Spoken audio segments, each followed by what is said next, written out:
ये तीनों उसे पीछे से घेर लेते हैं और चाकू से उसके ऊपर ताबड़तोड़ हमला शुरू कर देते हैं। चीरा, मशान और बाती ये तीनों मिल करके उसको चाकू मारने का षड्यंत्र रचे। फ़ोन करने वाला व्यक्ति आकाश मजूमदार उर्फ सोना होता है और यह फ़ोन वह दीपक ठाकुर, जो इस पूरे हत्याकांड का मास्टरमाइंड बताया जा रहा है, उसके कहने पर करता है।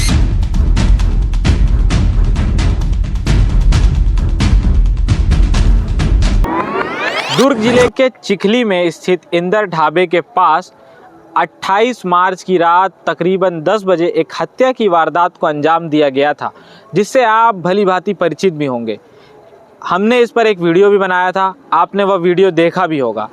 आज इस पूरे मामले पर पुलिस ने प्रेस कॉन्फ्रेंस करके जानकारी दी है, कैसे इस हत्या की वारदात को अंजाम दिया गया था, किन वजहों से हत्या की गई और कितने लोगों ने मिलकर इस हत्या की वारदात को अंजाम दिया। सारी बातें आपको तफसील से बताएंगे। नमस्कार, मेरा नाम शारिक है और आप भारतीय मीडिया नेटवर्क देखना शुरू कर चुके हैं। 28 मार्च की रात अवतार मरकाम को एक फ़ोन आता है। फ़ोन करने वाला व्यक्ति उससे कहता है कि चिखली स्थित इंदर ढाबा आ जाओ, वहाँ मिलकर बियर पिएंगे, अर्थात दूसरे शब्दों में कहूँ तो पार्टी करेंगे। फ़ोन करने वाला व्यक्ति आकाश मजूमदार उर्फ सोना होता है और यह फ़ोन वह दीपक ठाकुर, जो इस पूरे हत्याकांड का मास्टरमाइंड बताया जा रहा है, उसके कहने पर करता है। अवतार मरकाम उनकी बात मानकर होटल के पास पहुंचता है, ढाबे के पास पहुंचता है और वहां दीपक ठाकुर, आकाश मजूमदार के अलावा अन्य कुछ लोग भी मौजूद होते हैं। इन सभी ने मिलकर इस हत्या की वारदात को अंजाम दिया है। जब वह ढाबा पहुंचता है तो दीपक ठाकुर और सोना अपनी गाड़ी के पास खड़े होते हैं और अवतार मरकाम जब उनके पास पहुंचता है तो पीछे से कुछ अन्य आरोपी, जिनके नाम अमन साहू, मुकेश चौहान और होरीलाल पटेल बताए जा रहे हैं, ये तीनों उसे पीछे से घेर लेते हैं और चाकू से उसके ऊपर ताबड़तोड़ हमला शुरू कर देते हैं। वह लोग धारदार चाकू से अवतार मरकाम पर इतने वार करते हैं कि अवतार मरकाम अधमरी हालत में हो जाता है। लहूलुहान अवतार मरकाम को वे लोग उसी हालत में छोड़कर वहां से भाग जाते हैं। आसपास के लोग जब अवतार मरकाम के शरीर को देखते हैं तो उसे तुरंत शंकराचार्य अस्पताल ले जाते हैं, जहां डॉक्टर उसे मृत घोषित कर देते हैं। आज इस पूरे मामले पर दुर्ग पुलिस ने प्रेस कॉन्फ्रेंस करके पूरी जानकारी को तफसील से बताया है। क्या कुछ पुलिस ने अपनी प्रेस कॉन्फ्रेंस में कहा है, चलिए सुनते हैं। जेवरा सिरसा चौकी क्षेत्र में इंदर ढाबा के पास एक लड़ाई झगड़ा हुआ था, जिसमें एक युवक को चाकू लगा था और वो शंकराचार्य हॉस्पिटल में जब एडमिट किए थे तो उसकी मौत हो गई थी। पुलिस सूचना पर जाकर के वहाँ पर मौके पर देखी, वहाँ पर किसी प्रकार का कोई इंट या टेक्निकल इंट नहीं मिल पा रहा था, लेकिन ये स्पष्ट हो गया था कि जो मृतक के साथ युवक आया हुआ था उसने बता दिया था कि उनके साथ एक उसको फ़ोन आया, आकाश मजूमदार सोना का फ़ोन आया था कि तुम यहाँ पर उसको ले आओ, यहीं खाना पीना खाएंगे करके। उसके साथ वो लेकर के आया और अचानक से 3 युवक आए और चौथा भी साथ में था और उसके साथ ताबड़तोड़ चाकू से हमला कर दिए। हमला होने के बाद वह युवक उसको लेकर के हॉस्पिटल आया हुआ है, ये उसने बताया। हॉस्पिटल में डॉक्टरों ने उसको मृत्यु घोषित कर दी थी। जब उस युवक की फ़ोन लेकर के संबंधित युवक को पकड़ा गया और उसके साथ जब तस्दीक किया गया, पुलिस अपने टेक्निकल इंट और जो वहाँ पर मौजूद साक्ष्य थे प्लस लोगों से मुखबिर से सूचना प्राप्त करके हमारी एसएसयू की टीम लगी और जेवरा सिरसा की टीम संयुक्त रूप से लग करके ये किए, तो ये पता चला कि दीपक ठाकुर नामक एक युवक है, मोहन नगर का, सिकोला भाटा का रहने वाला है। उसके साथ मृतक अवतार मरकाम का रंजिश था, पुरानी लड़ाई झगड़ी थी जो कंटिन्यू चल रहा था और अभी वो जेल से छूट के आया था। उसके बाद भी इनकी होली के समय विवाद हुआ था, लेकिन किसी प्रकार की कोई रिपोर्ट थाने में दर्ज नहीं कराई थी। इसी पर से दीपक ठाकुर ने अब इसको हमेशा के लिए ख़त्म करने के लिए साजिश रची और 3 लोग, मुकेश चौहान उर्फ चीरा, अमन साहू उर्फ मशान और होरीलाल पटेल उर्फ बाती, चीरा, मशान और बाती, ये तीनों मिल कर के उसको चाकू मारने का षड्यंत्र रचे। और जैसा उन्होंने प्लानिंग किया था उसी क्रम में 28 तारीख को सुबेरे पहले प्लान किए थे कि दूसरी जगह कर लें, लेकिन वहाँ वो सफल नहीं हो पाए। लेकिन 28 तारीख की रात को ये मृतक अपने साथी के साथ जब एक जगह खाना खा रहा था तो फ़ोन करके सोना ने बुलाया, इंदर ढाबा के पास आ जाओ, यहीं खाना पीना करेंगे। लेकिन जैसे ही पहुँचे वो पहले से तैयार थे और उन लोगों ने ताबड़तोड़ हमला करके उसको घायल कर दिया। बाद में वो मृत्युकारित हुआ।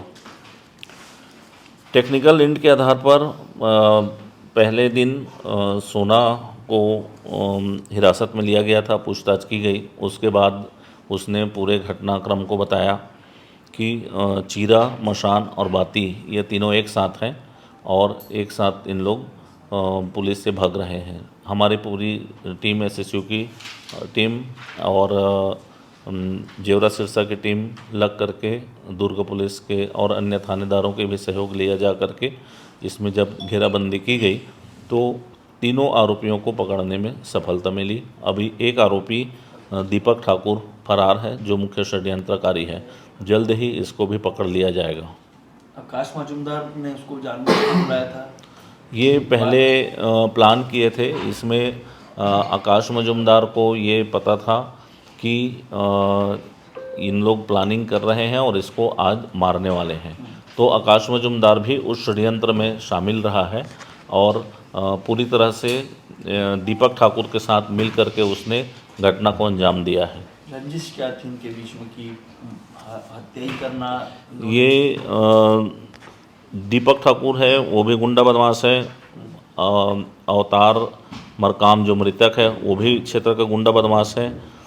आकाश उर्फ सोना वो भी गुंडा बदमाश है। मुकेश चौहान, चीरा, मशान साहू, बाती ये सभी गुंडा बदमाश है। इनका आपस में मेलजोल होता था और एक प्रकार से किसी न किसी बात पे लड़ झगड़ जाते थे। वर्चस्व की लड़ाई? वर्चस्व का ऐसा लड़ाई नहीं है। वर्चस्व की लड़ाई आता तो पुलिस को भी पता चल जाता, बट ऐसा किसी सामने नहीं आ रहा था। ऐसा ये कहना है कि दीपक ठाकुर का कुछ उसकी जो मृतक है उसकी बहन के साथ प्रेम संबंध था। इसको लेकर के उनका मनमुटाव चल रहा था, जिसके कारण ये आगे की घटना हुई।